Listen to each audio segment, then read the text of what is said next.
Deputado, o senhor voltou a afirmar que não desiste da candidatura, mas e se o Ciro Gomes o chamá-lo para ser o vice? Porque o Avante foi o partido que apoiou o PDT em 2018, não é isso? Essa possibilidade, a vaga está aberta por enquanto. Olha, isso te faria mudar de ideia, não? De todos os pré-candidatos à presidência, é o que eu tenho uma relação um pouco, eu não posso chamar de próxima, mas que eu já tive algum contato um pouco mais estreito. A gente tem a semelhança de ter coragem de enfrentar o sistema financeiro, de não ficar pego a ideologias de direita nem da esquerda, mas eu te confesso que eu vejo no Ciro um pouco de... Para mim falta, né, a capacidade técnica dele é inegável, mas para mim um presidente da República não é só quem tem a maior capacidade técnica, se fosse, era só a gente selecionar currículo e fazer um teste de QI e eleger o próximo presidente.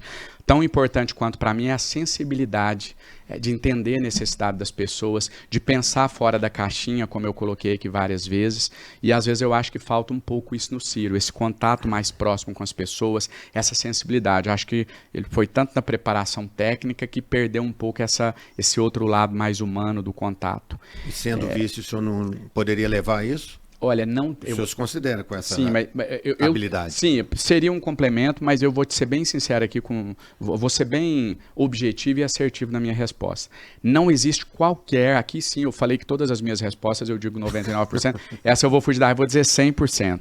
Não existe qualquer possibilidade de eu compor como vice de nenhum candidato, nem do Ciro, nem de qualquer outro. Eu acredito assim, eu tenho um projeto. Vocês não precisam acreditar no meu projeto, eu não posso obrigar ninguém a acreditar. Mas se eu próprio não acreditar, aí eu estou perdido. Eu nunca vou convencer um eleitor sequer se eu não acreditar. E até sempre uma crítica que eu faço, as candidaturas que deixam se guiar, se levar por pesquisas eleitorais, por ponto, essa pessoa não acredita. Ela não tem um projeto de Brasil, ela tem um projeto de poder. E aí, se ela vê que não vai vingar, ela recua. Então, o senhor não te assusta o fato do senhor estar com 2% nesse último Datafolha, da semana passada, no Datafolha de março? Guilherme, em termos de desistência de candidatura, claro que assusta, que eu fico triste ou que eu fico feliz, eu sou um ser humano, não vou ser hipócrita aqui. Eu nem ligo se amanhã eu tiver com 0 ou se eu tiver com 10. Óbvio que não é isso. Eu estou dizendo, não é isso que seria um fator decisivo para eu desistir, para eu ir à frente. Eu não posso deixar que isso me guie. E o que seria um fator decisivo? O fator decisivo é eu não conseguir apresentar as minhas propostas. Não, o principal, Berta, para resumir, é eu não acreditar. Por exemplo, por que eu sou tão enfático nessa defesa da questão dos shows? Você tem direito de pensar o contrário de mim? A gente está aqui num conteúdo opinativo, eu não sou o dono da verdade, mas eu tenho a minha verdade, eu acredito. Por exemplo, uma coisa que me chateou muito, que me magoou, que o Estado de São Paulo divulgou uma matéria com a palavra exclusivo, para dar um ar investigativo. Eu divulguei, você pode até questionar, André, eu entendi seu lado, mas para mim tá errado. Você não tinha que ter gastado em show. É um direito seu de pensar isso agora. Vem como se você tivesse coberto um crime exclusivo. Eu divulguei na minha rede, eu fui lá, fiz uma live e falei, gente, estou mandando 1,4 milhões para fazer 10 shows. Então eu não fujo do que eu acredito.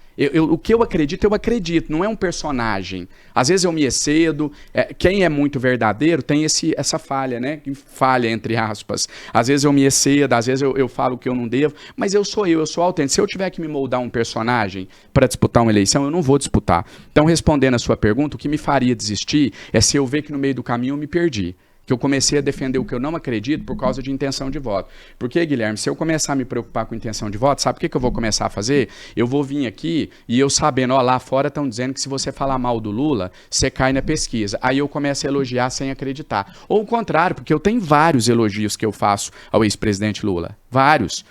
O Bolsonaro eu consigo tirar efeitos positivos do governo em algumas áreas. Eu enxergo lá, eu não estou na cegueira da polarização. Então eu enxergo os acertos e os erros de todos. Agora, se eu começar a ter, por conta de pesquisa, de intenção de voto, a defender o que eu não acredito, muita gente veio falar comigo, recua nessa questão dos shows, porque isso pode ser ruim para sua imagem. Falei, então que eu perca a eleição, porque eu acredito que não é errado destinar dinheiro público para fazer festa pública para o povo. E aí o público eu sempre sublinho, porque o errado, é isso que eu acho que a gente devia questionar. Por que lá em Conceição do Mato Dentro vai pagar 1,2 milhão no Gustavo Lima e lá em Ituiutaba pagou 1,4 milhão em 10 shows, incluindo Gustavo Lima? Por que lá cobra ingresso e lá na minha cidade não cobra ingresso, já que o show é pago com dinheiro público? Aí a gente está pensando igual. Agora, eu não acho errado, ponto. Então, resumindo, eu desistiria se eu tivesse que deixar de defender o que eu acredito para subir numa pesquisa. Se eu terminar a eleição com 1% 100% dos votos defendendo o que eu acredito,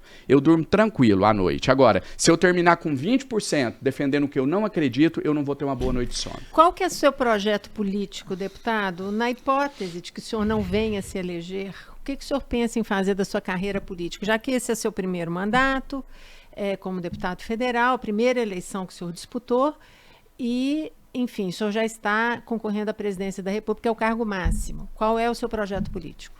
Eu vivi 10 anos fazendo exatamente o que eu faço, só que sem um mandato. Eu atuei como advogado, defendendo pessoas que esperavam atendimento na área de saúde pública e etc. Eu pretendo continuar fazendo isso, com as armas que eu tiver à mão. Se o partido tiver um projeto político para mim, para a gente viajar o país, para a gente continuar conhecendo mais de perto a realidade dos 4 cantos desse país, eu vou fazer isso. Se o partido não me disponibilizar essa estrutura, eu vou ter o meu trabalho como advogado, eu vou ter as minhas redes sociais, eu continuo sendo um cidadão brasileiro. Não vou ser hipócrita também. É claro que tem um pouco de menos força política. Uma coisa é o André Janones desligar a rede social dele aqui para cobrar uma medida, outra coisa é ele fazer isso apresentando um projeto de lei na Câmara dos Deputados. Tem um enfraquecimento, mas não um enfraquecimento suficiente para me tirar do cenário político. Eu vou continuar militando, vou continuar disputando outras eleições, vou continuar vivo aí no cenário político em defesa do povo.